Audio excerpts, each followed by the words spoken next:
on va se mettre dans la peau d'un jeune homme de 18 ans. On est le 6 janvier 2019 et je tombe sur cette vidéo. Ok, donc je me suis lancé dans un truc qui s'appelle le dropshipping. J'explique ça très rapidement pour les personnes qui ne savent pas ce que c'est encore. Je suis passé de 0 € par jour à 800 € par jour en un mois. Ok, c'est cool, ça m'a moi aussi motivé à changer de vie. Et quelques recherches plus tard, je tombe sur cette vidéo. Dans cette vidéo, je vais vous expliquer en détail comment créer une boutique Shopify en dropshipping en partant de zéro. C'est intéressant, je regarde toute la vidéo.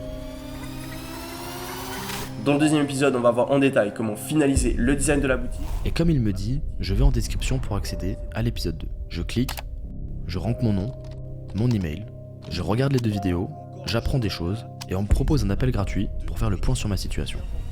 J'accepte. Et on est officiellement 15 jours après. Je suis désormais élève d'une formation en ligne qui va m'apprendre à devenir riche grâce au dropshipping. On va laisser notre jeune homme de côté pendant sa phase d'apprentissage pour voir un peu ce qu'il se passe dans le monde extérieur. Je l'apprends comme je veux. Tu manques de respect, pas d'ambiguïté. De pourrir de l'intérieur, hein, je te le dis. Hein. C'est le boom des téléréalités. Des milliers de jeunes sur les réseaux sociaux suivent ces programmes où des jeunes adultes sont mis en scène dans des villas gigantesques avec un lifestyle que tout le monde rêverait d'avoir. Des personnalités ressortent, plaisent même énormément et on comprend aujourd'hui que c'était une opportunité énorme. Un groupe de dizaines de personnes se démarque du lot et leurs statistiques montent en flèche sur les réseaux sociaux. Ils sont suivis par des dizaines, des centaines, des milliers puis des centaines de milliers de personnes et ont une croissance qui est toujours plus rapide. Alors ces gens-là, qu'on baptisera plus tard les influenceurs, commencent à montrer leur vie de rêve au travers de posts, à partager leur quotidien au travers de leurs stories et commencent à créer du lien de plus en plus fort avec les gens qui les suivent. On est un an après, et notre jeune homme s'apprête à créer une révolution. Il va changer sa vie à tout jamais. Je ne vous en dis pas plus, parce qu'avant, on va plonger dans l'année qui vient de s'écouler pour comprendre le contexte de ce qui va arriver plus tard dans la vidéo. Après m'être formé, je décide de lancer ma première marque e-commerce. Comme dans la formation, je cherche un produit. Donc, je vais aller sur AliExpress, de ce qu'on m'a dit dans la formation, je dois trouver un produit winner. Je cherche, ok, j'ai trouvé. Cet outil pour le dos, ça doit être quelque chose que les gens veulent consommer. C'est sûr que ça va marcher. Donc je commence à faire mon site internet. Je reprends ce qu'on m'a dit dans la formation et ok, on a quelque chose d'à peu près potable. Je fais tous les réglages chiants à faire sur Shopify, je prends mon téléphone et commence à tourner des vidéos pour faire des pubs sur Facebook. Les premières créations sont pas top, je suis pas convaincu, donc je décide d'en refaire. Et ok, ça me paraît mieux. Je configure les publicités avec un tas de paramètres auxquels je comprends pas grand chose. Et c'est parti. Je lance mes pubs dans 3, 2, 1. C'est un échec. J'ai dépensé plus de 200 € pour quelque chose qui n'a tout simplement pas marché. Jusqu'à là, rien d'anormal.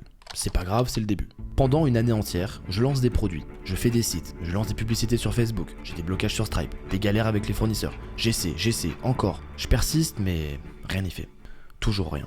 Alors un matin, je me pose une question qui va radicalement changer ma vie. Comment faire plus ? Tout ce que j'ai fait jusqu'à aujourd'hui n'est pas à la hauteur de ce que j'attends. Ce que je cherche, c'est d'aller plus loin. J'aimerais tellement lancer un produit qui peut surpasser tout ce que j'ai fait auparavant. Un produit qu'une masse de gens énorme pourrait acheter. Un produit que je peux vendre à une audience si facilement qu'ils achètent sans réfléchir. Une visibilité qui pourrait me permettre de vendre ce que je veux, quand je veux, dans une quantité astronomique, peu importe le produit en réalité. Quitte à laisser de côté la qualité, et spoiler, c'est peut-être ça le problème. Et je pense que la solution que j'ai trouvée, vous commencez à la comprendre, vous la connaissez. Comment ne pas y voir une opportunité ? Des dizaines de milliers de gens suivent une personne qui peut leur vendre littéralement ce qu'elle veut. Alors, on se met au travail. On va vendre un produit, mais pour chercher le meilleur produit possible, on va vendre quelque chose de consommable pour que les gens puissent racheter. Une crème de peau par exemple. On va aller chercher sur Alibaba, car on va avoir des prix bradés et on va pouvoir faire beaucoup plus de marge. Je fais tout le site, je rajoute des faux avis, comme ça les gens auront confiance, je mets des énormes promotions agressives pour que les gens achètent. Je crée des packs pour que les gens dépensent plus chez moi, je contacte une star de la télé-réalité pour qu'elle puisse me faire une publicité sur sa story Snapchat. Ça va me coûter 10 000 €. 10 000 €, c'est une grosse somme à rentabiliser. Mais je suis sûr que ça va le faire. Ok. Le partenariat se fait, elle poste la story dans 3, 2, 1... La boutique a littéralement explosé. J'ai fait plus de 130 000 € en l'espace de 24 heures. Je n'y crois pas. Je suis riche, c'est bon. J'ai réussi. Je me vois déjà acheter des voitures, des montres, avoir un train de vie de luxe. C'est juste fou. Sauf que quelques jours plus tard, je commence à recevoir des plaintes de clients qui ne sont pas satisfaits du produit, d'autres qui ne se font pas livrer, ou qui n'ont tout simplement pas reçu leur colis dans les temps. Et là où ça commence à devenir un peu plus inquiétant, c'est que je reçois de plus en plus de plaintes, mais de plus en plus graves. Des problèmes de peau, des irritations, des gonflements, des rougeurs, des témoignages commencent à arriver sur les réseaux sociaux où je vois mon produit se faire littéralement détruire. Des gens qui menacent de porter plainte, puis petit à petit, des lettres qui arrivent chez moi. Tout ça parce que je n'ai pas fait attention à la qualité de mon produit et que je n'avais le contrôle sur rien. Ça paraît fou tout ça. Mais le plus triste, c'est que cette histoire est réellement arrivée. On est en 2022 et le rappeur Booba s'en prend aux influenceurs sur les réseaux sociaux et mène un combat à l'encontre de Shona Event, une agence d'influence et plus particulièrement contre la fondatrice de cette agence, Magali Berda. Tous les médias en parlent et un reportage complément d'enquête est réalisé sur le sujet et dévoile toutes les dérives dans ce monde d'influence et plus particulièrement sur la mauvaise qualité des produits. Dans ce reportage, on y retrouve Cindy. Cindy, c'est une influenceuse qui a été contactée par une marque de soins pour les cheveux afin de tester leurs produits. Le souci, c'est que très vite, ces produits posent problème. Ses cheveux deviennent secs, se cassent et tombent par poignées. Et en fait, au bout d'une semaine d'utilisation, j'ai déjà les cheveux qui commencent à changer. Mais Cindy n'est pas la seule. En ligne, elle tombe sur des dizaines de témoignages similaires. Des gens parlent de cheveux brûlés, de démangeaisons insupportables et même d'infections graves. Certains racontent même qu'ils ont dû se raser la tête. Des analyses ont été faites et il a été prouvé que ces shampoings contenaient des substances interdites, mais ils étaient quand même vendus partout. Mais alors, pourquoi tout le monde vous parle de dropshipping? Produit winner, pas de stock, logiciel pour trouver des produits gagnants, méthode pour devenir riche sans rien faire, sans même bouger de votre canapé? Ça paraît magique sur le papier, non? Oui, ça paraît vraiment exceptionnel. Mais surtout, très simple à marketer par les infopreneurs. Vous êtes dans un monde où 97% des jeunes passent plus de 7 heures par jour sur leurs écrans.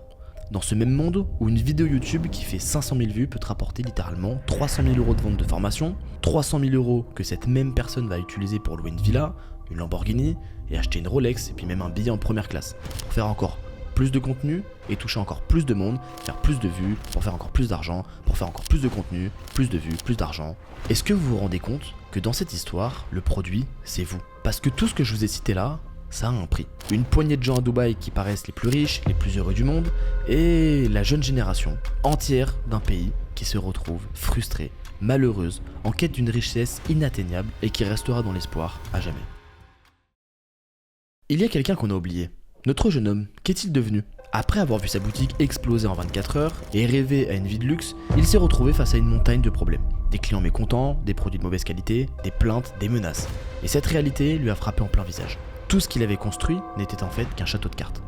Il a compris, trop tard, que ce modèle de dropshipping tel qu'il l'avait appris était problématique. Pas parce que le dropshipping en soi est une mauvaise idée, mais parce qu'on lui avait vendu un mirage. Celui de l'argent facile, sans effort, sans réflexion et sans se soucier des compétences. S'il y a bien quelque chose à comprendre, c'est que le dropshipping en soi n'est pas un problème. Et c'est exactement là que beaucoup se trompent.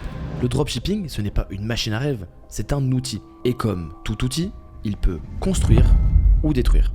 Imaginez si notre jeune homme avait été formé différemment. S'il avait appris à construire une vraie marque, avec un produit qui a du sens, avec des valeurs qui parlent à ses clients, s'il avait choisi de bâtir quelque chose qui dure. Peut-être qu'il n'aurait pas fait 130 000 euros en 24 heures, mais peut-être qu'aujourd'hui, il aurait une marque respectée, des clients fidèles et une fierté réelle de ce qu'il a créé. Alors, à vous de choisir.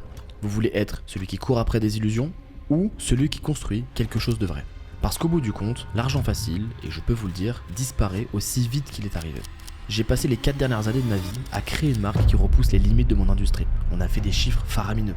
Mais avant ça, je n'étais qu'un simple dealer de weed, sans réel projet et aveuglé par l'argent. Alors, la vraie question c'est, qui vous voulez être? Celui qui exploite ou celui qui inspire?